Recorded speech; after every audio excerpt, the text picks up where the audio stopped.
Oh, Apple Watch usually has a box. Yeah, I was actually going to talk to Ben about that. Because when the BP came out, she didn't seem like she needed it as much. I know you guys are thinking of the background on the logo, but a half box over there is probably way better than a full box, just for future.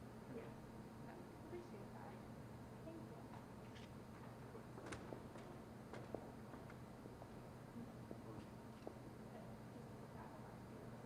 Yeah, you're going to get one that's half as large. That's also half as large as the other one over there. You don't have to really long half one.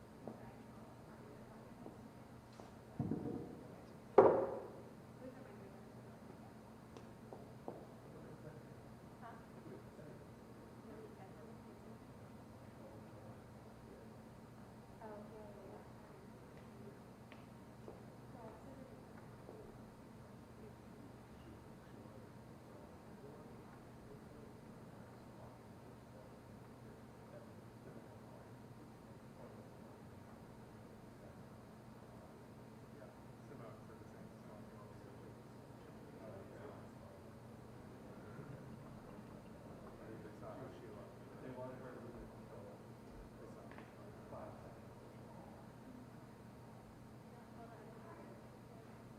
I did not.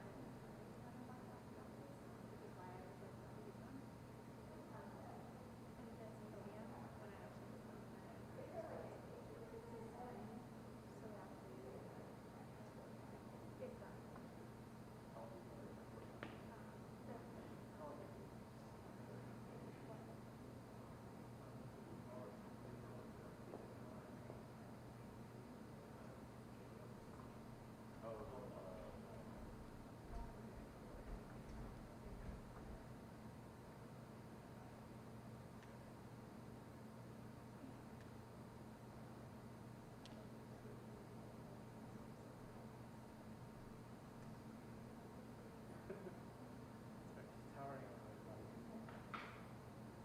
bird's eye view. Yeah, that was.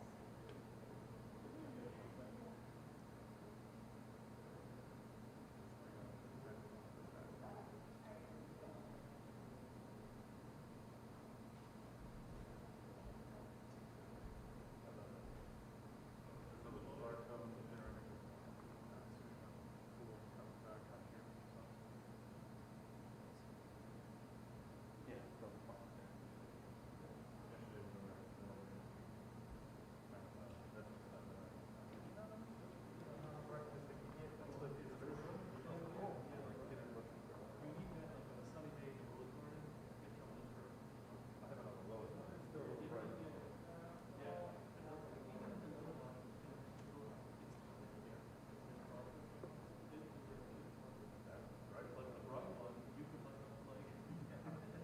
You don't even need a top light. That thing is.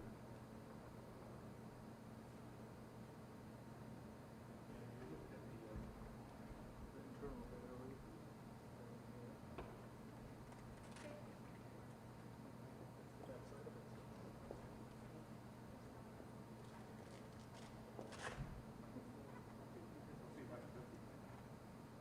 They'll love it. Yeah, no, it's too late.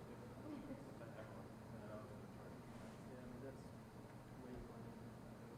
I mean, to do the whole, I can charge it this whole entire time. No, you won't need to. Oh.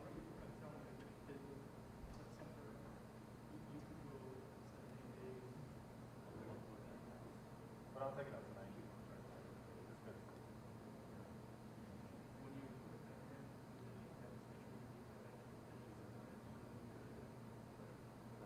I don't want to stop. That's all. Yeah, I grabbed off the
I said, who's the dinner with Biden?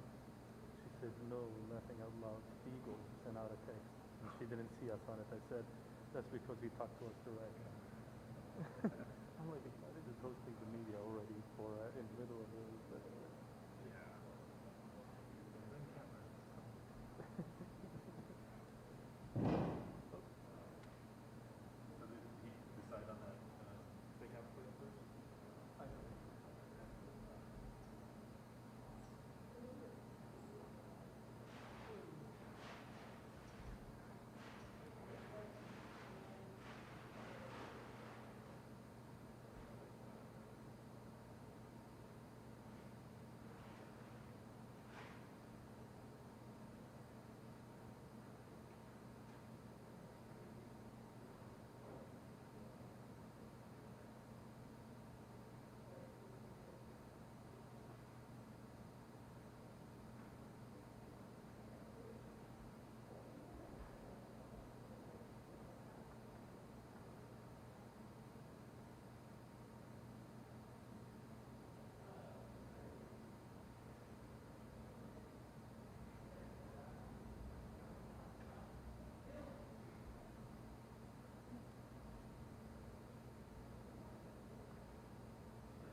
over there, Donna.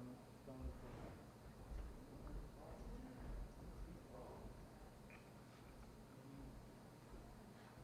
Mic check, 1 2 1 2.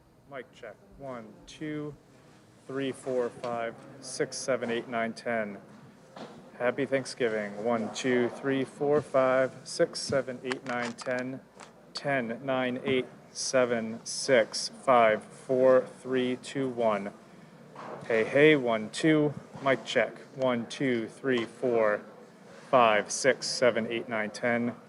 10 9 8 7 6 5 4 3 2 1. Mic check. Hey hey. 1 2 3 4 5 6 7 8 9 10.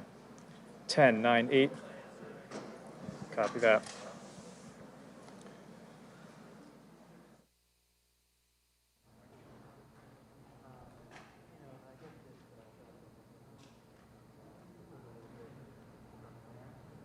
Sometimes the long set, and the community to push it back. That There's not as many reporters anymore. that's obviously not to push it. Pretty wicked test. Yeah, right? Don't use the check focus button, right? Just keep holding it. Yeah, exactly. The rest of the whole, you know.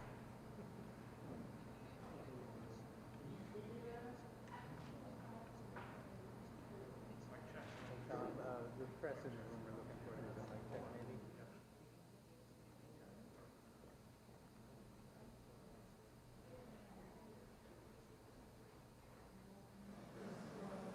Mic check, 1 2 3 4.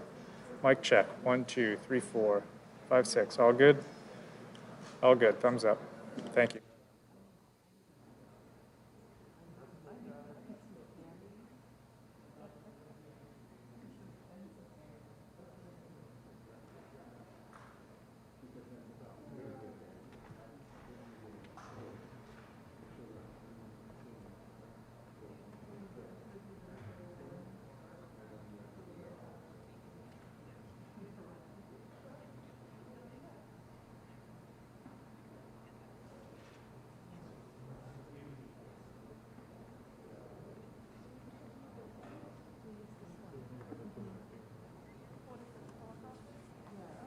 Sometimes it's accurate.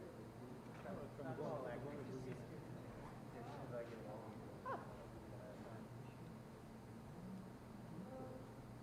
Low sun.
I'm making sure none of those guys are getting.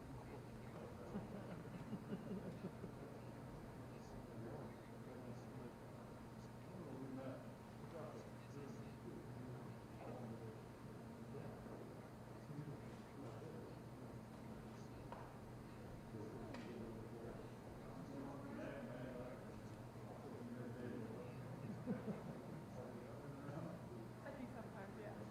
Yesterday they were like, need them. So they like pictures. So I actually do like writing a lot. More than what covers this. That's something you can tell if I ever interview teachers. Like, you just do like things. Yes, I do. I sure do. And when I haven't had, when I've had problems with it, I figured out solutions. Like sending from my phone.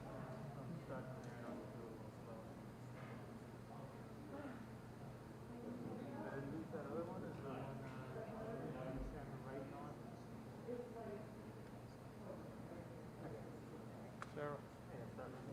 Sarah.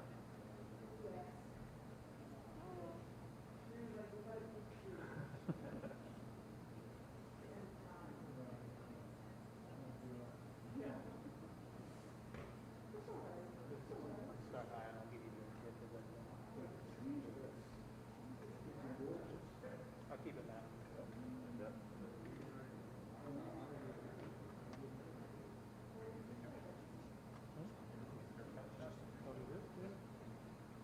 I'm about 15 seconds behind. So I must have missed it while I'm looking at Sarah. Well, that was a different color, so you Oh, have you're full looking at slate, Yeah, because I want to whatever see you what want. this is And it won't be the same as the pictures taken before. That doesn't count.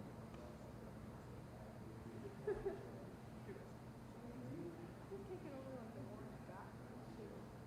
So, we're about to, see a show, watch Friends. That's right. All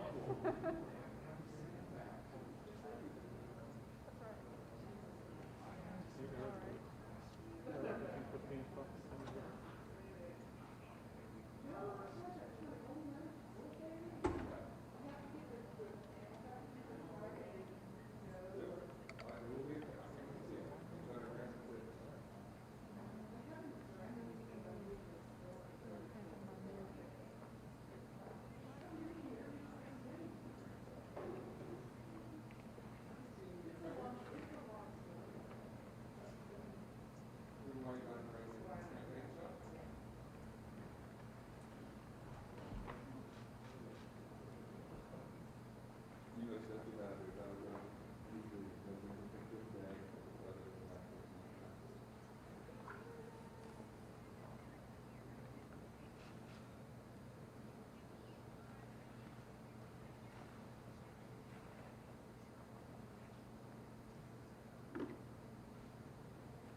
Yeah.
My fellow Americans, Thanksgiving is a special time in America, a time to reflect on what the year has brought, to think about what lies ahead. You know, our first National Day of Thanksgiving, authorized by the Continental Congress, took place on December 18th, 1777. It was celebrated by General George Washington and his troops at Gulf Mills on the way to Valley Forge. And it took place under extremely harsh conditions and deprivation, lacking food, clothing, shelter. They're preparing to ride out a long, hard winter. And today, you can find a plaque in Gulf Mills marking that moment. Here's what the plaque reads. It says, "This Thanksgiving, in spite of the suffering, showed the reverence and character that was forging the soul of a nation." Forging the soul of a nation. Faith, courage, sacrifice, service to country, service to each other, and gratitude even in the face of suffering have long been part of what Thanksgiving means in America. You know, looking back over our history, you see that it's been in the most difficult circumstances that the soul of our nation has been forged. And now we find ourselves again facing a long, hard winter. We fought a nearly year-long battle with a virus that has devastated this nation. It's brought us pain and loss and frustration. And it's cost so many lives. 260,000 Americans and counting. It's divided us, angered us, set us against one another. I know the country has grown weary of the fight. We need to remember we're at war with a virus, not with one another, not with each other. This is the moment where we need to steel our spines, redouble our efforts, and recommit ourselves to the fight. Let's remember, we're all in this together. Sounds trite to say it, but we're all in this together. For so many of us, it's hard to hear this fight isn't over. We still have months of this battle ahead of us. For those who have lost a loved one, I know that this time of year can be especially difficult. Believe me, I know. I remember that first Thanksgiving, the empty chair, the silence takes your breath away. It's really hard to care. It's hard to give thanks. It's hard to even think of looking forward. And it's so hard to hope. I understand. I'll be thinking and praying for each and every one of you at this Thanksgiving, at your Thanksgiving table, because we've been there. This year we're asking Americans to forego so many of the traditions that we've long made in this holiday. It's made it so special. For our families, for 40-some years, we've had a tradition of traveling over Thanksgiving. Tradition that we've kept every year save one, the year our son Bo died. But this year, we'll be staying home. We've always had the big family gatherings at Thanksgiving. Kids, grandkids, aunts, uncles, brothers, sisters, and more. For the Bidens, the days around Thanksgiving have always been a time to remember all we had to be grateful for, and a time to begin to think about Christmas and begin even to do the Christmas list. But this year, because we care so much for each other, we're going to be having a separate Thanksgiving. For Jill and I, we'll be at our home in Delaware with our daughter and our son-in-law. The rest of the family will be doing the same thing in small groups. So I know how hard it is to forego family traditions. But it's so very important. Our country is in the middle of a dramatic spike in cases. We're now averaging 160,000 new cases a day. And no one will be surprised if we hit 200,000 cases in a single day. Many local health systems are at risk of being overwhelmed. That's the plain and simple truth. Nothing made up, it's real. And I believe you always deserve to hear the truth from your president. We have to try to slow the growth of this virus. We owe it to the doctors and the nurses and other frontline workers, care workers, who've risked their lives, some lost their lives, put so much on the line in a heroic battle in this virus against it for so long. You know, we owe that to our fellow citizens who need access to hospital beds and care to fight this disease. We owe it to one another. It's literally our patriotic duty as Americans. It means wearing a mask, keeping social distancing, limiting the size of any group we're in. Until we have a vaccine, these are the most effective tools to combat the virus. Starting on day one of my presidency, we will take steps that will change the course of this disease. More testing will find people with cases and get them away from one another, slowing the number of infections. More protective gear for businesses and our schools to do the same, reducing the number of cases. Clear guidance will get more businesses and more schools open. We all have a role to play in beating this crisis. The federal government has vast powers to combat the virus. And I commit to you, I will use all of those powers to lead a national coordinated response. But the federal government can't do this alone. Each of us has a responsibility in our own lives to do what we can do to slow the virus.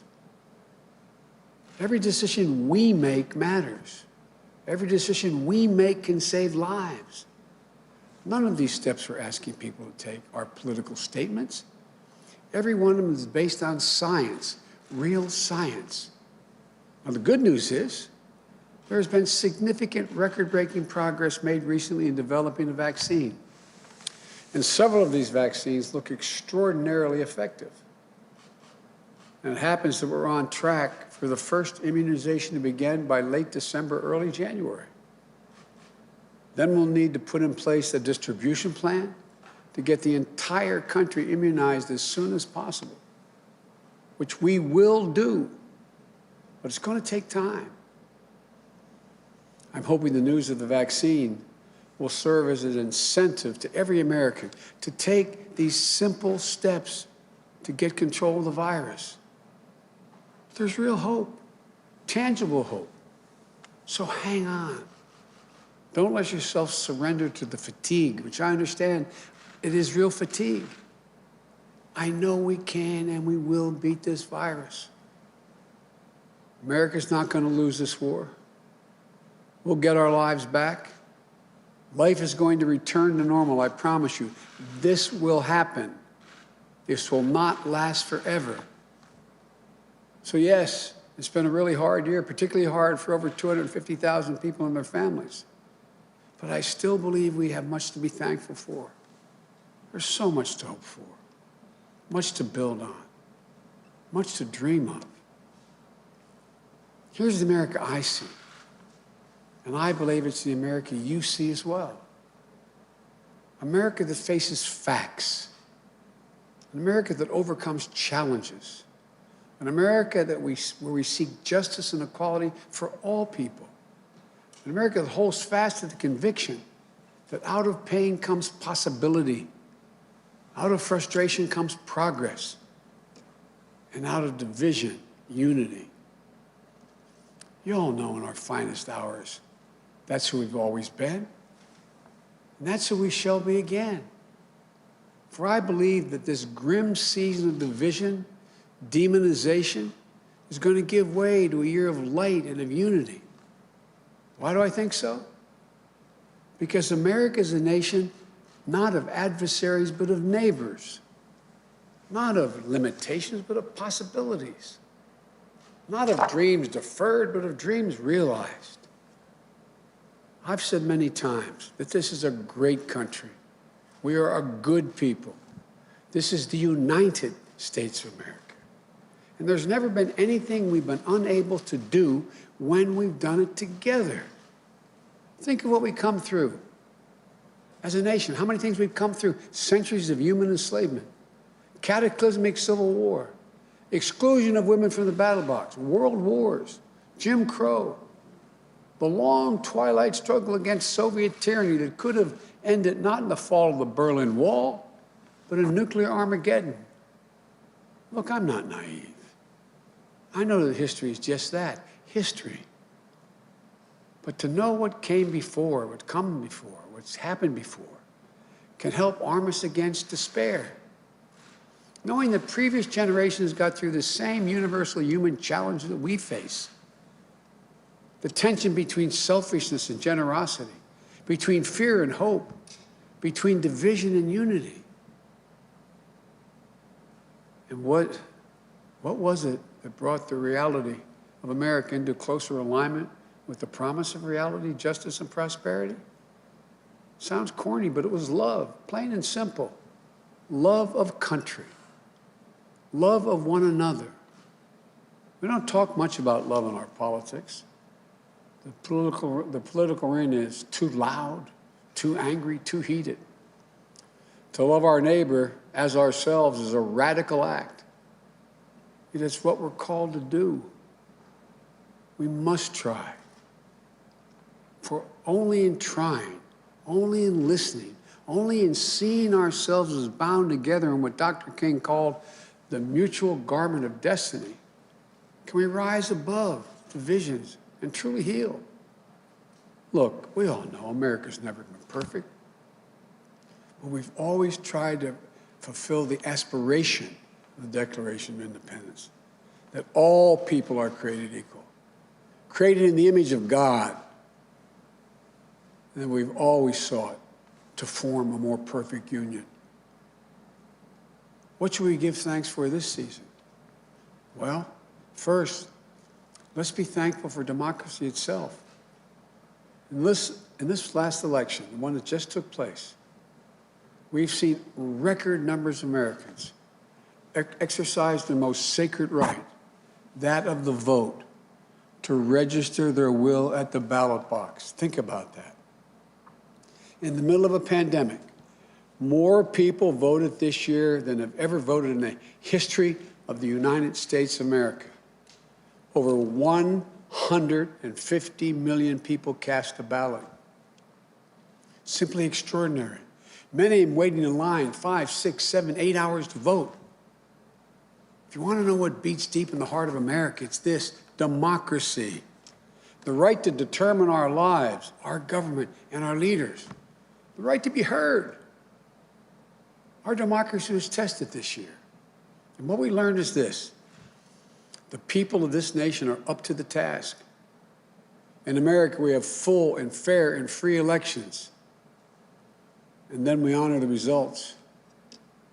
The people of this nation and the laws of the land won't stand for anything else.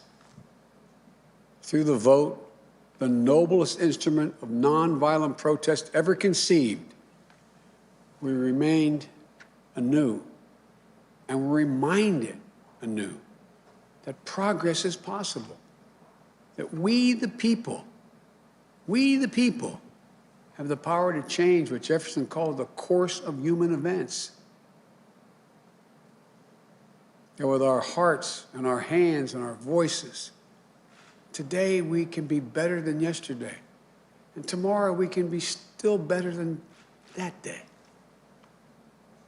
You know, we should be thankful, too, that America is a covenant, an unfolding story.